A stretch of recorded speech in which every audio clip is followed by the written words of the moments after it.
في هاد اللحظة هادي اللي كنصور فيها هاد الفيديو بالضبط، المغرب ماركا واحد البيس على المنتخب البرازيلي، ودابا راه نايضة شابكة في الشوارع، كلشي كيغوت كلاكسون كدا. المهم اليوم ان شاء الله بغيت نهضر على واحد الموضوع خاص بالذكاء الاصطناعي. هذا وانا باغي ندير هذا الفيديو هذا، نشارك معكم التجربة ديالي في هذا الدومين هذا بصفة عامة. يعني منين بدا كيبان هذا الاي اي حتى الفترة الحالية اللي احنا فيها دابا 2021، فاش كنعقل ميد جورني اي هو اللي كان بزاف ديك الساعات كنهضروا عليه. كنا كنقادو لي برومتيل في ديسكورد، وقيلا ما عرفتش مازال دابا ولا لا. وكانوا بزاف ديال زابليكاسيون تا هو بحالو. بدا واحد بدات واحد الاشكاليه، هي ديال واش الاي اي غادي ياخذ بلاصي لي ديزاينرز مهن اخرين بحال هكا. المهم داكشي هاد الفيديو هذاك تجربتي كمصمم جرافيك و يو اكس ديزاينر، بغيت نبارطاجي معكم التجربه ديالي في هذا الميدان هذا، ونعطيكم الراي ديالي فيه. واش بصح يقدر بلاصينا، وشنو هما شنو هما المشاكل، شنو هما الايجابيات اللي كنلقى فيه هنايا فاش كنكون خدام به، وشنو هما السلبيات اللي كنواجهو منذ البدايه ديال هذا التطور هذا ديال الذكاء الاصطناعي. فاش بدات ما عمري يعني استعملته كأداة أساسية في الديزاين، ولكن كنبغي ديما نكون مواكب الجديد فيه. كنكون نتبع الأخبار ديالو، نشوف فين وصل، شنو الحوايج اللي تطوروا فيه. بطبيعة الحال كنستعملوه في بزاف د الحاجات، ولكن ماشي كأداة أساسية. ولكن سنة بعد سنة كل مرة كنلقاه تطور أكثر، وكل مرة كيدخل في مجالات جديدة. الأول هذا ال AI كان منحصر بزاف على الفيجوالز، منحصر بزاف على الفوتو مانيبيليشنز، كيفاش تصويرها، كيفاش تجينيري الصورة، زائد الدردشة، المحادثة النصية بين واحد إنسان حقيقي مع روبو. يعني تقدر بغيتي دير شي بحث ديالك ولا شي حاجة، تقدر تسول هذا ال AI هذا يبقى يجاوبك كأنه إنسان بحالك بحالو، يعطيك داكشي اللي انت باغي تبحث عليه. 2023 شات جي بي تي بان بواحد القوة وانتشر بواحد الوتيرة سريعة بزاف، بحيث انه الناس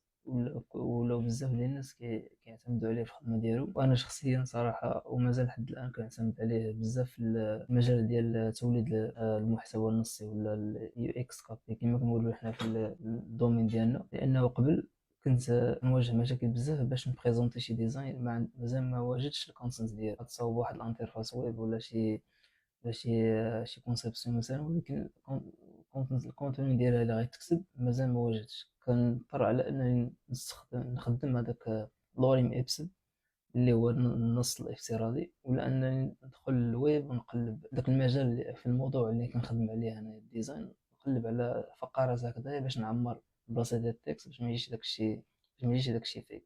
من بعد فاش جا الشات جي بي تي ولا كيعاوننا بزاف على ان نجينيريو كونتوني، تعطيه برومبت مفصل تشرح ليه بالضبط الكونتكست شنو هو، تولي الطريقه باش يهضر لا فاصون، واش يهضر بروفيسيونيل، واش يهضر زعما عفوي بحال هكذا بالعربيه. تقدر ديتاي لي اكثر على انه واش يهضر باللهجه الدارجه ولا يهضر باللهجه الخليجيه ولا المصريه. مؤخرا تطور الى كان شي مذيع مثلا ولا شي مقدم ديال شي برنامج في امريكا ولا بريطانيا، ولا تعطيه السميه ديالو وتقول له جينيري لي هاد التكست ولا داكشي الباراغراف اللي بغيتيه نتايا، ولا داك السكريبت مثلا اللي بغيتيه نتايا، بالصيغه ديال هذاك الممثل ولا مقدم برامج مثلا، يقدر يعطيك داكشي اللي بغيتي بالضبط. 2024 الاي اي هذا ولات زاد تطول اكثر فاكثر، وليت انا كنستعملو، دخلته في الورك فلو ديالي بزاف.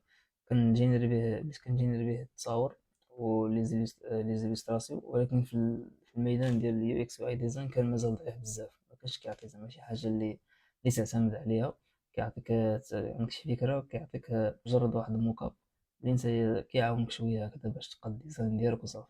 ما يمكنلكش زعما تيديتي عليه ولا تموديفيه ولا شي حاجه. الحاجه اللي اكتشفت من بعد ما بديت كنخدم به بزاف في الديزاين، في الفوتو اكثر، في الفوتو مانيبيليشن، في ليزيليستراسيون ولي زيكول، هو انه ما عمري كنت كنخرج كنخدم بالاي اي 100%. واخا انا كنبغي نعطيه برومت باش يعطيني داكشي اللي باغي، باش ما نقيسش فوتوشوب ولا الستراتور ولا شي حاجه، الا انه في الاخر كنلقى راسي رجعت كان ايديتي على داك الريزولت اللي عطاني هو. دائما ما كاين حتى شي حاجه واخا كتعطيه برومبت كتقول له قاد هادي فيكسي هادي ما كيقادش مزيان داكشي. وبعض المرات كنلقى راسي على انني ضيعت واحد الوقت طويل باش نقاد واحد الحاجه بسيطه اللي انا عارف نصاوبها في فوتوشوب يوستا. بعد بديت كنفهم فوقاش خصني نخدم في الاي اي وفوقاش ما نخدمش في الاي اي.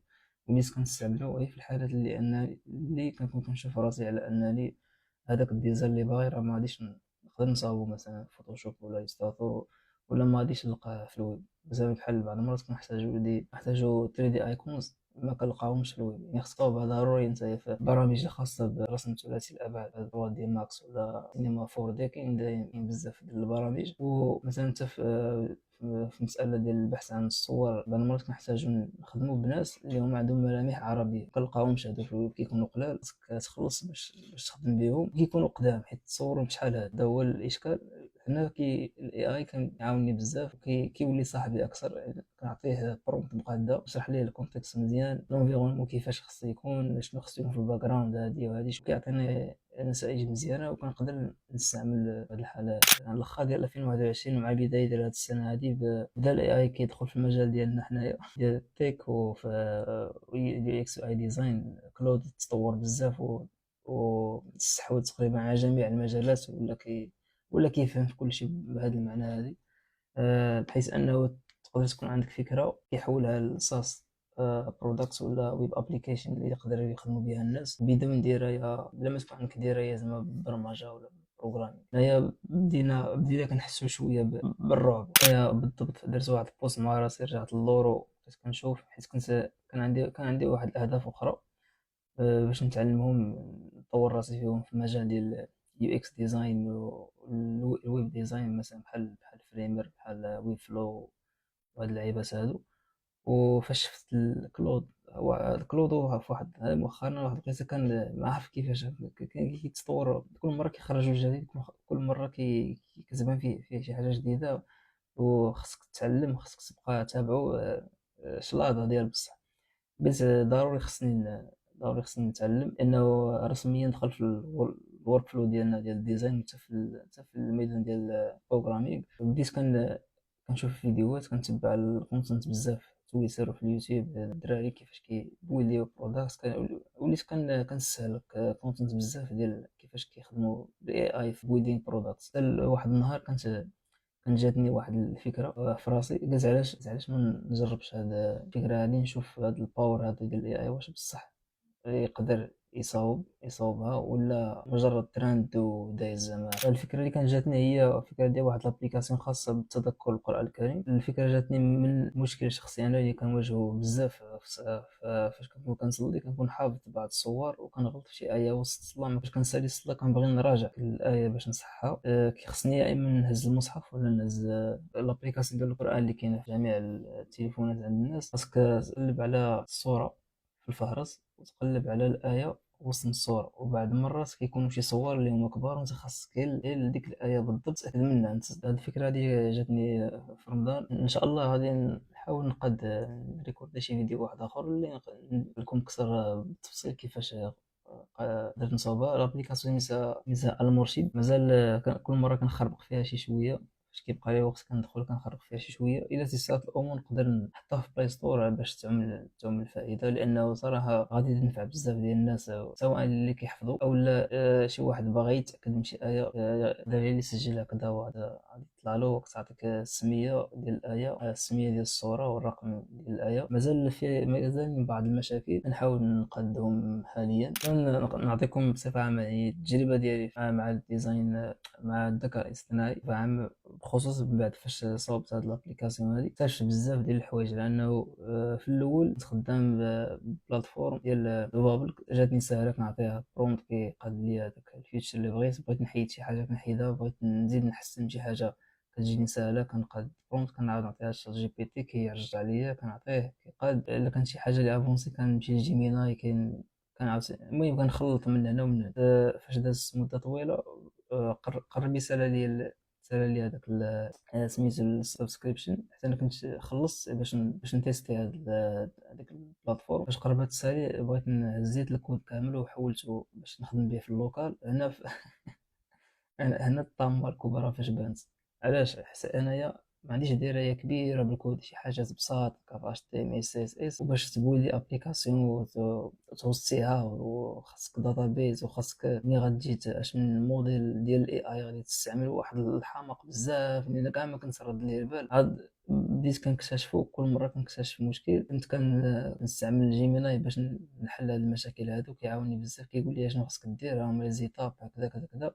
ولكن في بعض الحالات ما كنت كنفهم حتى شي حاجه، كيخرج ليا شي مشكل ما كنقشبل فيه حتى شي حاجه، كنعطيه مثلا الجي بي لاي كيعطيني الحل، ولكن ما كنفهمش كيفاش نصاوب. لدرجه واحد المره انني اضطريت انني نستعن بواحد الصديق ديالي ديفلوبر على انه باش يعاوني نحل بعض المشاكل اللي هذا هو اللي بغيت نبارطاجي معكم. يعني ما يمكنش زعما تسكيلي بزاف بالاي اي وانت ما عندكش درايه بداك المجال بالضبط. ضروري خصك تكون عندك درايه بالكود، باش هكذا الا خرج لك شي مشكل ولا شي حاجه كتقدر انك تفيكسيه، وكتكون فاهم كيفاش الحل ديالو. هادشي اللي بغيت نبارطاجي معكم، على انه الاي اي كيبقى انه واحد المساند لينا في الخدمه ديالنا، كيسهل علينا طريقه العمل، سهل علينا طريقه البحث، كيعاوننا بزاف ديال الحوايج. ولكن باش نقولوا على انه هو اللي يبقى يدير كل شيء راه صعيب بزاف. هذا هو اللي بغيت نبارطاجي معكم، ونشوفكم ان شاء الله في فيديو جديد.